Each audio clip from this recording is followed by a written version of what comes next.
आदाब, नमस्कार। आप सभी का स्वागत है क्यूएनएस न्यूज़ की इस पेशकश में और मैं हूं आंचल मिस्कीन।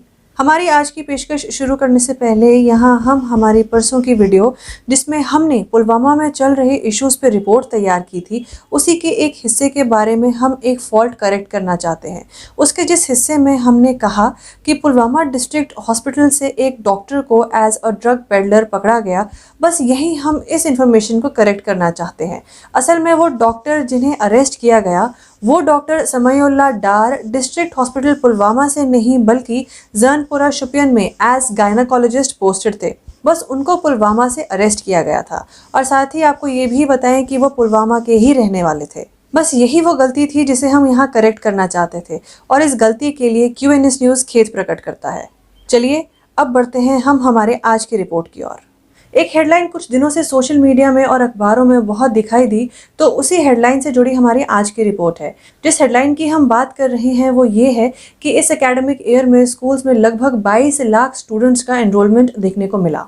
वहीं chief secretary doctor Arun Kumar Mehta ने स्कूल एजुकेशन डिपार्टमेंट के कामकाज और ऑन गोइंग फाइनेंशियल ईयर के दौरान अलग अलग योजनाओं के तहत मिली सफलता को रिव्यू करने के लिए एक मीटिंग कंडक्ट की। मीटिंग में जम्मू और कश्मीर के डायरेक्टर स्कूल एजुकेशन और समग्र शिक्षा योजना के डायरेक्टर के अलावा डिपार्टमेंट ऑफ फाइनेंस के एडमिनिस्ट्रेटिव सेक्रेटरीज ने इस मीटिंग में पार्टिसिपेट किया।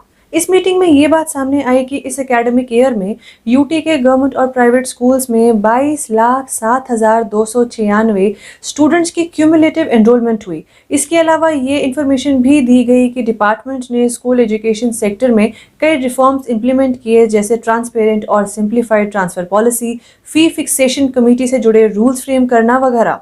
जेंडर इक्वालिटी के लिए एजुकेशन डिपार्टमेंट ने ट्राइबल और बैकवर्ड एरियाज पे अपना फोकस लाते हुए आइडेंटिफाइड एरियाज में 15 गर्ल्स हॉस्टल बनाए और साथ ही इसी तरह की और फैसिलिटी बिल्डिंग का काम करंट फाइनेंशियल ईयर में ही पूरा किया जाएगा, इस बात को भी सामने रखा। इन सब के अलावा इसी मीटिंग में chief secretary doctor Arun Kumar Mehta का ये भी कहना था कि इस तरह की सिचुएशन में जिसमें बियॉन्ड एक्सेप्टेबल रेट से ड्रॉप आउट्स देखे गए, उसके लिए जिम्मेदार टीचर्स को ठहराया जाना चाहिए। और यहाँ ये भी कहा कि जो बच्चे पीछे रह गए हैं या ड्रॉप आउट्स थे, उनके लिए स्कूल में री एंटर करने के लिए और पढ़ाई की स्पीड के साथ मैचअप करने के लिए सूटेबल अपॉर्चुनिटीज़ दी जाएं।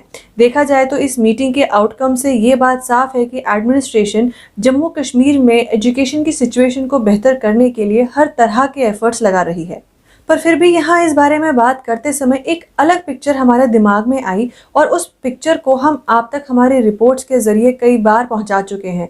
और वो ये है कि जैसे इस मीटिंग में बैकवर्ड दूर दराज इलाकों में स्टूडेंट एनरोलमेंट की सिचुएशन सुधारने की बात हुई, पर ग्राउंड लेवल पर अगर देखा जाए तो ये देखा गया है कि कागजी प्लानिंग बहुत ही कम हकीकत यानी रियलिटी में बदल पाई।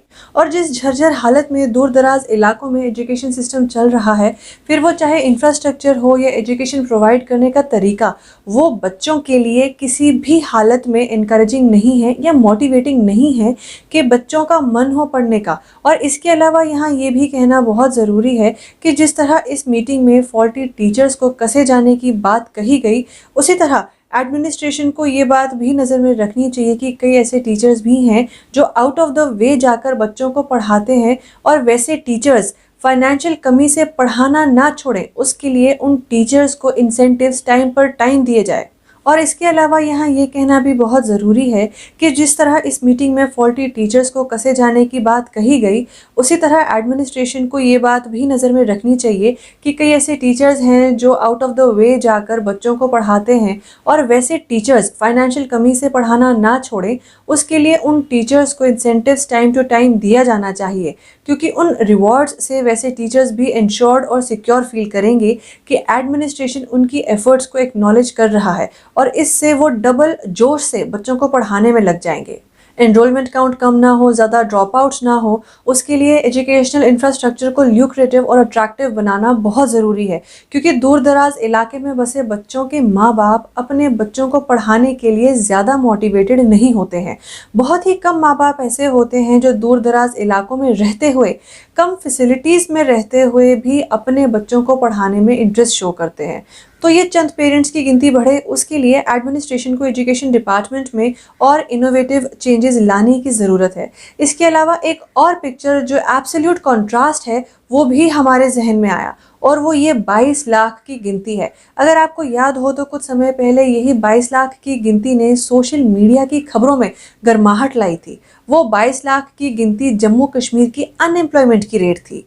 देखा जाए तो ये गिनती भी अपने आप में डिस्करेजिंग है। सोचिए, जो दूर दराज इलाकों में बसे कम पढ़े लिखे पेरेंट्स अगर ये सुने कि नौकरियां पाने की गिनती में यहाँ इस तरह की गिरावट है, तो क्या वो ये पेरेंट्स नहीं सोचेंगे कि क्या पैसा बर्बाद करना बच्चे को पढ़ाने में, कौन सी नौकरी मिलनी है, इससे अच्छा ये नहीं कि पढ़ाने की जगह मैं मेरे बच्चे को खेतों में काम पे लगा दूं।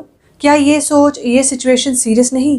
कैसे एडमिनिस्ट्रेशन उन पेरेंट्स को अपने बच्चों को एजुकेट करने के लिए कन्विंस कर पाएंगे, जबकि पढ़ना लिखना उतना ही ज़रूरी है जितना खाना खाना या पानी पीना? इसीलिए हम बार बार इसी बात को सामने लाना चाहते हैं कि फॉल्टी टीचर्स को आड़े हाथ लेने के साथ साथ एडमिनिस्ट्रेशन को कई लेवल्स पे काम करना होगा, जिससे वाकई में जम्मू कश्मीर में एजुकेशन की सिचुएशन बेहतर हो। वरना आधी अधूरी प्लानिंग सिर्फ कागज़ों का ही हिस्सा बनकर रह जाएगी, कभी हकीकत का रूप नहीं ले पाएगी। और जिस तरह की हालत आज है वैसी ही सेम हालत आने वाले 10 साल भी बनी रहेगी। इसीलिए एजुकेशन की हालत को सुधारने के लिए हमारी एडमिनिस्ट्रेशन से एक होलिस्टिक प्लानिंग की अपील है। तो इसी के साथ दोस्तों, हमारी आज की इस पेशकश में सिर्फ इतना ही। हम फिर हाजिर होंगे आप सभी के सामने किसी और रिपोर्ट के साथ। तब तक के लिए, बाकी खबरों के लिए आप सभी बने रहिए क्यूएनएस न्यूज़ के साथ। पर हाँ, अगर आपने हमें अभी तक सब्सक्राइब नहीं किया है तो हमें यूट्यूब, फेसबुक और इंस्टाग्राम पर जाकर आप हमें फॉलो और सब्सक्राइब कर सकते हैं। अब आप सभी मुझे दीजिए इजाज़त। नमस्कार।